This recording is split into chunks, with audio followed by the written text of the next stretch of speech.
Well, the personal pond is back in the backyard. Still having a bit of wind,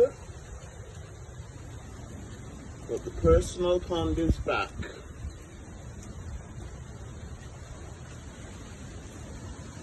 And there is also water out on the main road coming over from the pond as well as usual. So if this rain doesn't last too long, it won't be a concern.